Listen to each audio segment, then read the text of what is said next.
अस्सलाम वालेकुम। सबसे पहले तो आप लोगों को सबसे ज़्यादा मेरी तरफ से और पूरे कैंपस की तरफ से मुबारक हो वो बच्चे जिन्होंने पीआरसी का एक भी पेपर पास किया है। यकीन मानिए जब आप लोग सीए में आते हैं तो सीए के अंदर हर पेपर की एक अपनी वैल्यू होती है, चाहे वो पीआरसी का हो, कैफ का हो, सीफैप का हो।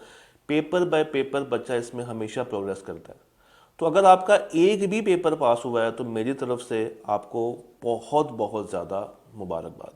अब बात कर लेते हैं उन बच्चों के लिए जो कि एक पेपर में फ़ेल हुए हैं, दो में फ़ेल हुए हैं या मल्टीपल पेपर्स में उनका पेपर रह गया है और मल्टीपल अटैम्प्ट से रहता आ रहा है। तो देखें, पहली चीज़ घबराना नहीं है।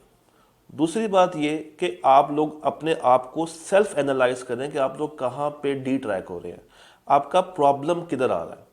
ये चीज़ इंसान से बेहतर और कोई नहीं जान सकता, वो बंदा जिसने ये पेपर अटेम्प्ट किया हो, तैयारी की हो, और जब वो एग्ज़ाम में बैठता है तो उसको आइडिया हो जाता है कि वो कहाँ पे कंसेप्चुअली वीक है। लेक्चर्स में प्रॉब्लम है या आपको एमसीक्यू सॉल्व करने में इश्यूज आ रहे हैं। तो मल्टीपल वेज हैं जिसको हम इम्प्रूव कर सकते हैं। तो इसीलिए मैं आप लोगों के सामने आ जाके बैठा हूँ for your counselling, for your guidance. देखें, जब एक बच्चा तैयारी करता है और तैयारी कर रहा होता है, चैप्टर वाइज वो एमसीक्यू सॉल्व करता है, फिर उसकी कोशिश होती है कि वो मल्टीपल टीचर्स की असाइनमेंट्स को भी अपने हाथ से सॉल्व करे, बहुत अच्छी बात है। पीआरसी लेवल के ऊपर आपको एमसीक्यूज़ की प्रैक्टिस जहाँ से मिले कर लेनी चाहिए।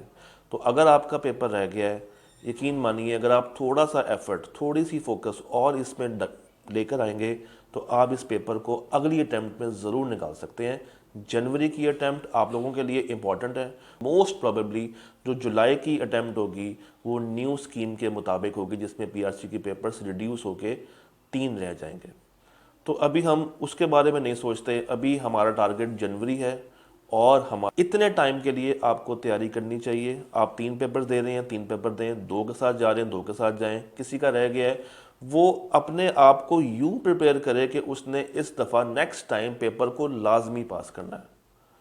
तो मैं हाजिर हूँ, हमारी पूरी टीम हाजिर है, हर सब्जेक्ट का टीचर हाजिर है, लाइव क्लासेस अवेलेबल हैं, रिकॉर्डेड क्लासेस अवेलेबल हैं। यकीन मानिए कर सकते हैं अगर आप लोग अंदर से अपनी विल को बाहर निकालें।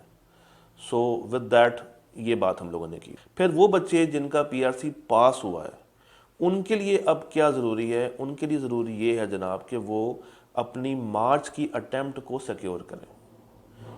अगर हम लोग देखें कैफ को, तो फास्ट ट्रैक्स स्टार्ट हो रखे हैं टैक्स का और बिजनेस लॉ का। तो टैक्स और बिजनेस लॉ ये वो पेपर हैं जो कि कम टाइम में आप बहुत आसानी के साथ इसको पास कर सकते हैं, इसको निकाल सकते हैं। तो प्लीज़ मेक श्योर कि आपने इस टाइम को ज़ाया नहीं करना।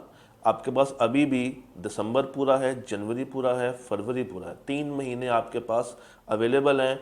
और ये दोनों पेपर्स टैक्स और बिजनेस लॉ रिमेनिंग टाइम में आप आसानी से पास कर सकते हैं। सो विद दैट मैं इस सेशन को या इस वीडियो को एंड करता हूँ इस नियत के साथ कि अब आप लोग थोड़े से ज़्यादा मोटिवेटेड होंगे, जज्बाती होंगे, और उम्मीद ये भी है कि आप लोग नेक्स्ट टाइम ये पेपर पास कर जाएंगे। फर्दर मेरा मोबाइल नंबर 030000067262 आपके पास अवेलेबल होगा, नहीं है तो सेव कर लें। किसी भी टाइम कोई भी मैसेज हो आप उस पर करें तो आपको उसका ऑथेंटिक रिप्लाई मिल जाएगा। और अगर आपको गाइडेंस चाहिए हो बिज़नेस के ऊपर, इको के ऊपर या लॉ के ऊपर, तो भाई आपके लिए हाजिर है। तो मुलाकात करते हैं किसी दिन किसी भी क्लास में। तब तक के लिए अल्लाह हाफ़िज़।